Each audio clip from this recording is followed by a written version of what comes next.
Kevin Parker, the genius behind the Australian psychedelic band Tame Impala, is arguably one of the greatest musicians of the modern era. From producing to songwriting and even recording the vocals for each of his songs, many are surprised when they find out that it is just one man behind it all. Basically, I just record the music by myself, like kind of multi-track it, you know, and then to play it live, I get my friends in the band, basically. But it's all you, all your magic. It's all me, yeah, with the magic of multi-tracking. Cordially sipping on a glass of wine during the process, Kevin tends to be by himself while he records tracks, isolated from the outside world. His solitude has always been something very important to him, particularly to his creative thinking. And it's a theme that recurs repeatedly throughout his discography. I was never lonely. I mean, I've never been lonely. I think feeling alone is different to feeling lonely.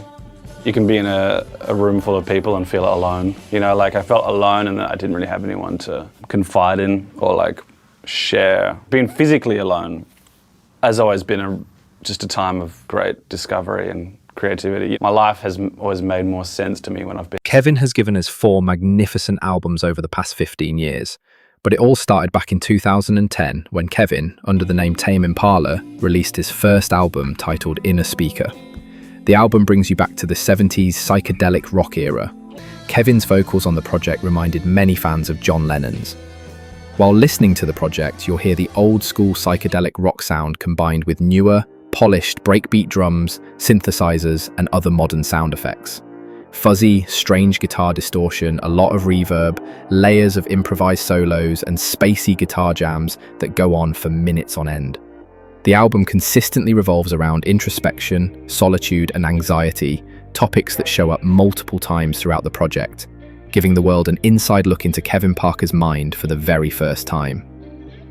The tracklist includes some of Tame Impala's most treasured songs by fans, such as Alter Ego, Desire Be Desire Go, and my personal favourite, Solitude is Bliss. Innerspeaker put Tame Impala on the map, and although it was just Kevin himself behind all of the music, in order to perform it he needed a band. So whenever he performed, he would perform with his friends, who are another psychedelic rock band named Pond. They have their music as well, and if you enjoy this old Tame Impala sound, I would recommend checking them out if you haven't already. But because Kevin would perform with a band, it led to the common misconception that Tame Impala was a band consisting of multiple members. However, even though, as we know now, this was never the case. It took 2 years for Kevin to release his second album, which arrived in 2012, titled Lonerism. The project was another big success. The award for Best Group, Tame Impala! It was on this album that Kevin truly found and perfected his psychedelic rock sound. He still ran with the old school sound that so many had loved on Innerspeaker, but he blended it with more modern electronic textures. Cleaner and more propulsive than Innerspeaker, Lonerism builds on Kevin's lo-fi guitars with more synths, samples, and experimentation. The title sets the stage for the theme of the album, as Kevin continues to invite us into his world of isolation, anxiety, and alienation. Kevin explores the tension between craving connection and feeling inherently detached from others. Some of the most popular tracks from the album include Apocalypse Dreams, It Feels Like We're Only Going Backwards, and my favourite, Music to Walk Home By. These 2 albums, despite having vast success, could not prepare anyone for what was to come next. 3 years later, in 2015, Tame Impala released Currents. Although he doubted himself throughout the process, the album was a massive success. Rihanna even asked Kevin if she could do a cover of one of the songs. The album went on to be Grammy nominated, and it introduced a whole new audience to Tame Impala. It marked a bold artistic shift for Kevin Parker, as it was more of a psychedelic pop album than a psychedelic rock album like the previous 2.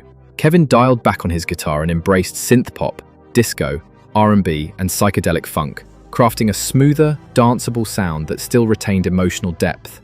Rather than centering on the theme of loneliness and solitude, Currents was an album about change, acceptance, and personal transformation. Often interpreted as navigating a breakup and the aftermath of self-renewal, the album contains Tame Impala's most popular songs based on the numbers, with Let It Happen having nearly 700 million streams. The song is 8 minutes and is the opener for the album, blending glitchy loops, crazy transitions, and a theme of surrendering to cosmic change. The message is clear and represents letting go and moving forward. The Less I Know The Better was another song of the album, consisting of funky psychedelic pop with catchy bass lines, and has become Tame Impala's most streamed hit with over 2 billion streams. It took Kevin a full 5 years, but in 2020, during a global shutdown, he finally gave us his 4th studio album, The Slow Rush. This album expanded on the psychedelic pop sound we heard on Currents. The overarching concept revolves around time's inexorable flow, the tension between nostalgia and presence, and the process of personal reinvention. Kevin sings about his struggles with aging, regrets, closure, and embracing change. He opens up about the recent marriage to his wife Sophie in 2019, and the realization that although he loves being isolated from others, he can't be alone forever. These 4 albums made Tame Impala a household name in the psychedelic music genre. For fans who have been on the ride since Innerspeaker, they would have noticed how Kevin's sound developed from a psychedelic rock sound to more of a psychedelic pop sound. A lot of fans who initially became fans from that rock era didn't enjoy the newer Tame Impala as much. After the Slow Rush, the biggest question fans asked themselves was, where would Tame Impala go from here? Would Kevin continue with the psychedelic pop sound, or would he go back to his roots and give his older fans a psychedelic rock sound again? Well, he kept fans waiting. For 5 years, fans entertained themselves with the 4 albums previously mentioned while awaiting Tame Impala's return. In the meantime, Kevin had a lot going on outside of music, becoming a father to his daughter Peach, born in 2021 with his wife Sophie, and a second child whose birth date is unknown but is expected soon. But finally, in July of 2025, he's back. But this time he's different.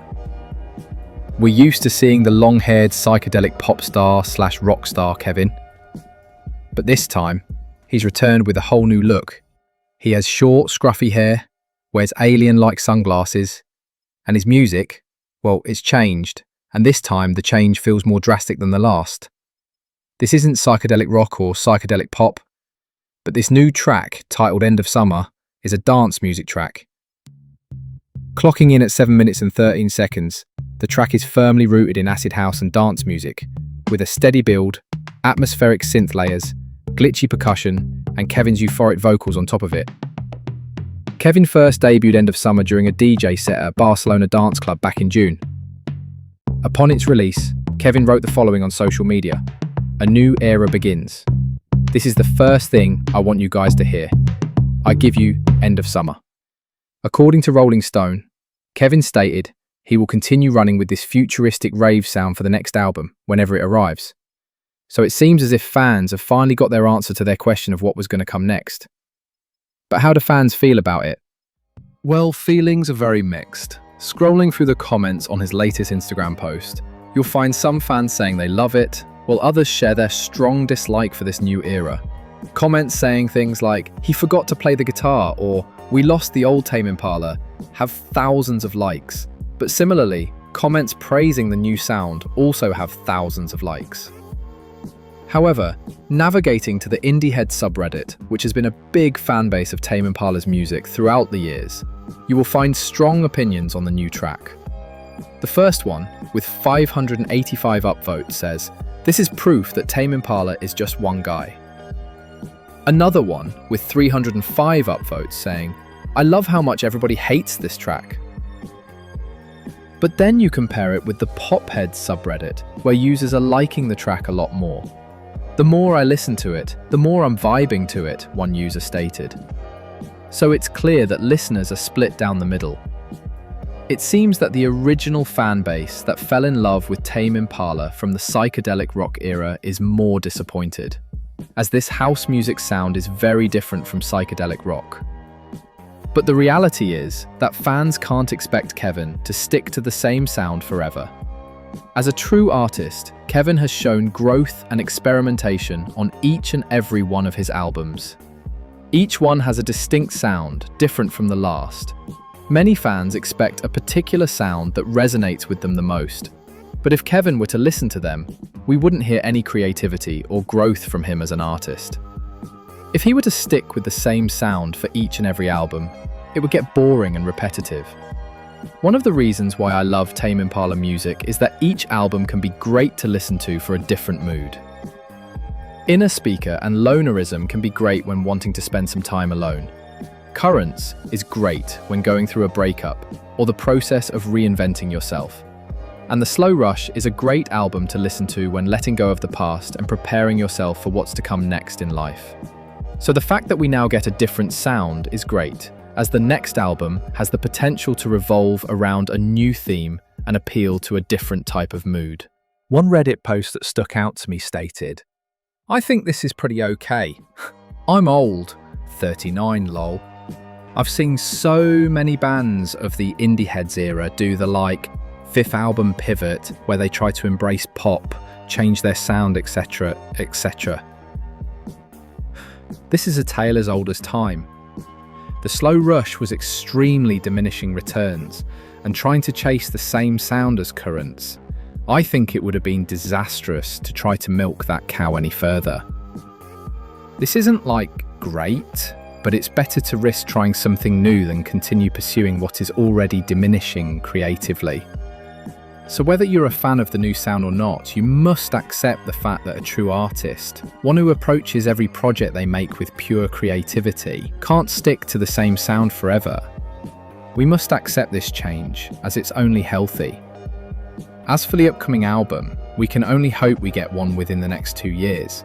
Regardless of whether you enjoy the new sound, it will be exciting to hear what Kevin Parker has been working on for the past 5+ years. And if you didn't like the song the first time, give it another listen, give it some time. Sometimes when we don't like a song at first, it can end up growing on us and becoming one of our favourite tracks. So with that, I'll let you guys go. Let me know your thoughts down below, and if you enjoyed the video and want more content like this, subscribe.